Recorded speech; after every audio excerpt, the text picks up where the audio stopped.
ብኻልእ ገጽ ዳንኤል ተወጣጢሩ እናሰርሐ ጂሚ መጺኡ ቤት ጽሕፈቱ ኸጽሪ ይጅምር። ካብኡ ጂሚ ይቕሬታ ግን ከኣ ተዓቢ ጸገም ዘሎ ኣብዚ እዩ ኢሉ ናብ ኮምፒተሩ ይርእዮ። ዳንኤል ግና ብዛዕባ እዚ ንስኻ ታይ ትፈልጥ ኢሉ ብንዕቐት ይዛረቦ። ጂሚ ነዚ ስራሕ ይወዳደር ከም ዝነበርኮ ይትረስዕ ኢሉ ይምልሰሉ። ዳንኤል ግና እናሰሓቐ ሰራሕተኛ ጽሬት ብዛዕባ ፋይናንሳዊ ጉዳያት ልዕሊ ዝተመደበ ሰራሕተኛ ይፈልጥ ዲኻ ትብል ዘለኻ ኢሉ ይቕይዐሉ።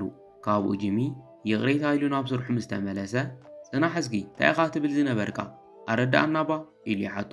ጂሚ ከዓ ጸገም የለን ኣብዚ ሓፈሻዊ ንስራሕ መካየዲ ዘድሊ ወጻኢ ኢኻ ትጽብጽብ ዘለኻ እዞም ወጻእታት ተበርባዕተ ማዕረ እንድሕር መቒልካዮም እቲ ልክዕ ውፅኢት ክትረክብ ትኽእል ኢኻ።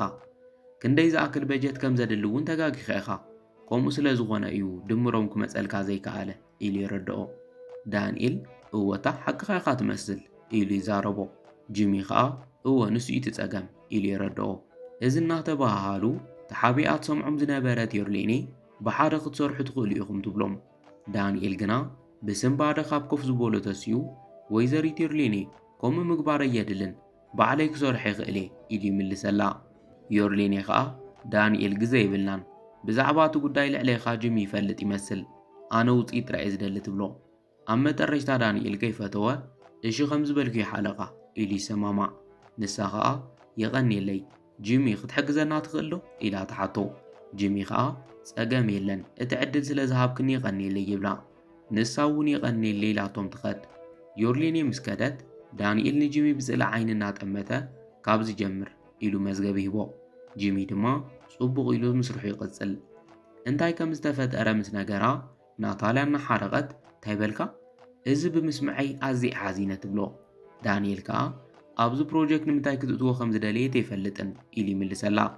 ናታልያ በቃ ሕጂ ኩሉ እቲ ስራሕ ባዕሉ ክሕዞ እዩ ኢላ ክትሓርቕ ትጅምር። ንሱ ከዓ ነጊረያ ግን ከዓ ክትሰምዐና ኣይከኣለትን ኢሉ ይምልሰላ። ካብኡ ቐፂሉ እንታይ ኢና ደኣ ክንገብር ኢሉ ይሓታ። ንሳ ድማ ካብዚ ፀወታ ክነውፅኦ ኣለና ኢላ ትዛረቦ። ዳንኤል ከመይ ጌርኪ ካብ ፀወታ ክተውፅዮ ኢሉ ይሓታ። ናታልያ ድማ ከመይ ከም ዝገብሮ እስካ ሕጂ ሓሰብኩሉን ኮይኑ ግና ጽቡቕ ትልሚ ኸዳሉ እየ ንስኻ ዋላ ሓንቲ ከም ዘይተፈጠረ ምስል ኢላ ትእዝዞ። ብድሕሪኡ ዳንኤልን ጂምን ሓቢሮም እናሰርሑ ዮርሌኔ ከመይ ይኸደልኩም ኣሎ ኢላ ናብ ቤት ጽሕፈቶም ተኣቱ። ዳንኤል ከዓ ተቐዳዲሙ ኩሉ ነገር ሰላም እዩ ኣብ ዝበልክና መዓልቲ ንምውዳእ ነፅዕር ኣለና ኢና ኢሉ ይምልስ። ጂሚ እውን እወ ዳርጋ እናወዳእና ኢና ኢሉ ይዛረባ። ካብኡ ዳንኤል ይቕሬታ ግን ከዓ ሓደ ወሰንቲ ዶኩመንታት ከምፅእ ኣለኒ ኢልዎም ይኸድ። ንሱ ምስ ወፀ ዮርሌኔ ንጂሚ ብሓቂ ደጊምካ ኢኻ ድሒንካኒ የቐኒየለይ ትብሎ።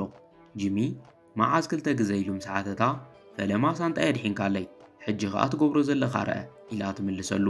ካብኡ ቐፂላ እዚ ስምምዕ ንቐጻልነት ዝትካል ኣዝዩ ወሳኒ እዩ እንድሕር ሲኢናዮ ናብ ዓብ ቅልውላው ኢና ክንኣቱ ኢላ ተረድኦ። ካብኡ ጂሚ ዝኸኣልክዎ ኩሉ ክገብረ እመንኒ ኢሉ ቃል ይኣትወላ። ካብኡ ዳንኤል ምስ መፀ ንጽባሕ ኩሉ ነገር ድልው ክኾን ይደሊ እየ እቲ ሓድሽ መሻርክትና ጽባሕ ይክመጽእ ተረዲእኩም ዶ ኢላ ተሓቶም። ንሶም ከዓ እወ ኩሉ ነገር ግልጽ ኢሎም ትእዛዝ ይቕበሉ። ካብኡ ጂሚ ዳንኤል ከም ዘይተቐየምካ ንተስፋ ይገብር ሓቂ ንምዝራብ ከም ዝኽፍጠር ኣነ ይደለኹን ነይረ ኢሉ ይዛረቦ። ዳንኤል ግና ብሕርቃን ኣይቅበልን ክትብል እኮ ትኽእል ነርካ ኢኻ ኢሉ ይምልሰሉ። ጂሚ ከዓ ነዚ ስራሕ ማዕረ ክንደይ ከም ዝደልዮ ትፈልጥ ኢኻ ከመይ ከምኡ ክብል ይቕሬታ ኢልዎ ይኸድ። ካብኡ ዳንኤል ናብ ናታልያ ምስ ከደ ናታልያ እቲ ኣኼባ ክካየድ የብሉን ኢላ ትእዝዞ። ንሱ ከዓ ይፈልጥ እየ ምስ ዮርሌኔ ምቅርራቦም እንድሕር ቀፂሎም ኩሉ ነገር ምፍላጦ ይተርፎን ኢሉ ይዛረባ። ናታልያ ከዓ ስለዚ ብዝኸኣልካዮ ክተርሕቆ ኣለካ ትብሎ። ዳንኤል ግድን ከምኡ ክንገብር ኣለና ኢሉ ምስ ስምማዕ ይረጋግጸላ። ንጽባሒቱ ብንግሁ ዳንኤል ናብ እንዳ ጂሚ ብምኻድ እቲ ሓድሽ መሻርክቲ ኣድራሻ ኣኼባ ከም ዝተለወጠ ደው ኢሉ ስለ ዝነገረኒ ከፍልጠካ ኢለ መጽ ይብሎ። ጂሚ ብኣግራሞት ንምንታይ ደኣ ንዓይ ተደዊሉ ዘይተነገረኒ ኢሉ ይሓትት። ዳንኤል ድማ ክድውሉልካ ደልዮም ነይሮም ኮይኑ ግና ኣነ በዚ መጽእ ስለ ዝነበርኩ እግረ መገደይ ክዛረበካ ኢለ ኢሉ ይምልሰሉ። ካብኡ ካብ ጅቦ ሓደ ወረቐት ኣውፅኡ እዙይ እቲ ሓድሽ ኣድራሻ ኢሉ ይህቦ።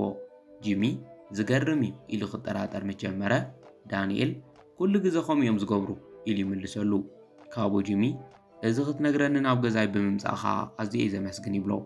ዳንኤል ድማ ዋላ ሓንቲ ማለት ኣይኮነን ዝዓርከይ ኢልዎ ይኸድ ብድሕሪኡ ናብ ናታልያ ደው ኢሉ ስራሕ ይወዲእ ኣለኹ ይብላ እሞ ናብ ቤት ጽሕፈቱ ይኸድ ብኻልእ ገጽ ቤት ጽሕፈት ዮርሌኒ ዳንኤልን ናታልያን ንጂሚ እናተጸበይዎ ዮርሌኒ እስካ ሕጂ ጂሚ ክመጽእ ነይርዎ ትብል ናታልያ ከዓ ምናልባሽ ገለ ጸገም ኣጋጢሞ ክኾን ይኽእል እዩ ኢላ ትምልሰላ ዮርሌኒ እዛ ኣኼባ እስካዕ ክንደይ ወሳኒ ከም ዝኾነ ይፈልጥ እዩ ደው ኢልኩምሉ ነይርኩም ዶ ኢላ ተሓቶም ዳንኤል እወ ተደዊልዎ ግን ከዓ ቴሌፎን ኣየልዕልን ወይዘሪት ዮርሌኒ ኩሉ ነገር ባዕለይ ክዋፅኦ እየ ሓሳብ ከይኣትወኪ ኢሉ ይምልሰላ ካብኡ ዮርሌኒ እንድሕረ ውሽጢ 5 ደቂቕ ዘይመፅኡ በይንኻ ክተቕርቦ ኢኻ ኢላ ንኽዳሎ ትእዝዞ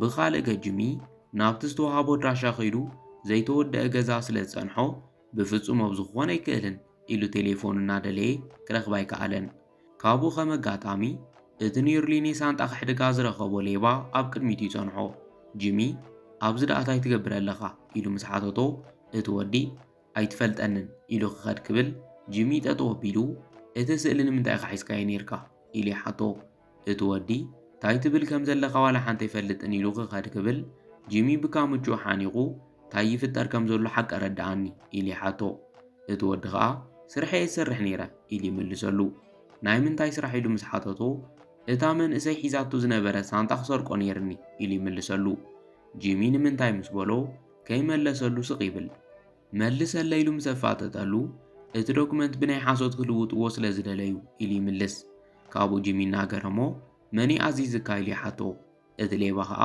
መን ከም ዝኣዘዘ ይፈልጥን ስረቕ ጥራይ እየ ተባሂለ ኮይኑ ግና ክዕውት ኣይከኣልኩን ኢሉ ይዛረቦ ጂሚ ትፈልጦ ኩሉ ንገረኒ ኢሉ የፈራርሖ እቲ ሌባ ቁሩብ ከማትእ ጸኒሑ ከም ዝሰማዕኹሞ እንተኾይኑ ትልሞም ቀይሮም እዮም ሕጂ እቲ ናይ ሓሶት ሰነድ ዳንኤል ይኸዳልዎ ዮርሌኒ ምስ ፈረመት ትካላ ክትስእን እያ ኢሉ ይገልጸሉ ጂሚ ምስ ሰምዐ ትዛረቦ ዘለኻ ሓቂ ምዃኑ ርግጸኛ ዲኻ ኢሉ ይሓቶ ንሱ ከዓ እወ ሓቂ ይዛረብ ዘለኹ ፈንወኒ ኢልዎ ይኸድ ካብኡ ጂሚ ብጉያ ናብ ቤት ጽሕፈት ክኸድ ይጅምር ብኻልእ ገጸ ቤት ጽሕፈት እቲ መሻርክቶም ዝተዳለወ ሰነድ እናረኣየ ኣዝየ ተገሪመ እዚ ትካል ዝገርም ዓቕሚ ዘለዎ ኢሉ የድንቖም ዮርሌኒ ከዓ የቐኒልና ኣብዚ ንኽንበጽሕ ብዙሕ ኢና ደኺምና ኢላ ትምልሰሉ ዳንኤል ከዓ እዚ ስምምዕ ዝበለጸ ንትካልና ከም ዘዕብዮ ርግጸኛ እየ ኢሉ ሓሳብ ይህብ ናታልያ ድማ ንኹልና ዝገርም ዕድል እዩ ትብል ካብኡ ዮርሌኒ እምበኣር ኩልና ካብ ተሰማማዕና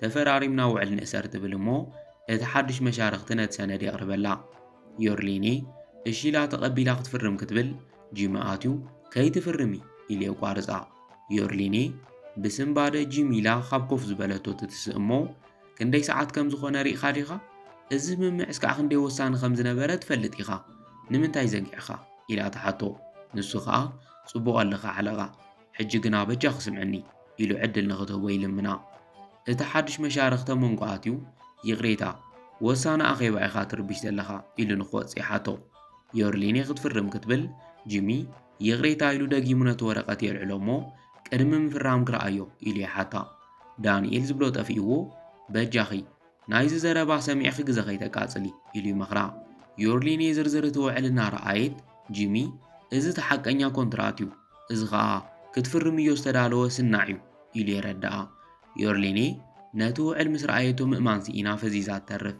ካብኡ ቐጺላ ኣብዚ ከም ዝሪኦ ዝተፈላለየ ውዕል ኢኹም ኣቕሪብኩም ትብሎም ጂሚ ድማ እወ ኣነ እውን ከምኡ እየ ዝብል ዘለኹ ነዚ ውዕል ምስ ፈረምኪ እቲ ፋብሪካ ናትከ ኣይክኾንን ኢሉ ይዛረባ እቲ ሓድሽ መሻርክቲ ዝምስ ሰምዐ ኣዝዩ እናሓረቐ እዚ ኩሉ ሓሶት እዩ ኢሉ ይካታዕ ጂሚ ድማ ኮነ ኢልኩም ኩላኹም ብሓባር ከምኡ ከም ዝገበርኩም ዘርኢ ብዙሕ መረዳእታ ኣለኒ ይብሎም ዮርሌኒ እዚ ኸታይ ማለት እዩ ኢላ ንዳንኤል ተፋጥጠሎም ዳንኤል ኣነ ብዛዕባ እዚ ጉዳይ ኢሉ ዘረባ ክጅምር ናታልያ መንጎ ብምእታው በጃኺ ሓለቓ ኢላ ተቋርጾ ዮርሌኒ ድማ ድሕሪ ሕጂ ድምፅኹም ክሰምዕ ኣይደልን ካብዚ ተሰጊኩም ኢኹም ትብሎም ዳንኤል ብፍጹም ከምኡ ክትገብረ ኣይትኽእልን ኢሉ ይካታዓ ዮርሌኒ ግና ኣነ ወሲን እየ ንስኻ እውን ኣብ ጥቓ ትካለይ ክርእየካ ኣይደልን ኢላ ነቲ ሓድሽ መሻርክቲ ትሰጎ እቲ ወዲ ክንርአ ኢና ኢሉ ንምፍርራሕ እናፈተነ ጂሚ ድሕሪ ሕጂ ካልእ ጸገም ንምፍጣር ከም ዘይትፍትን ተስፋ ይገብር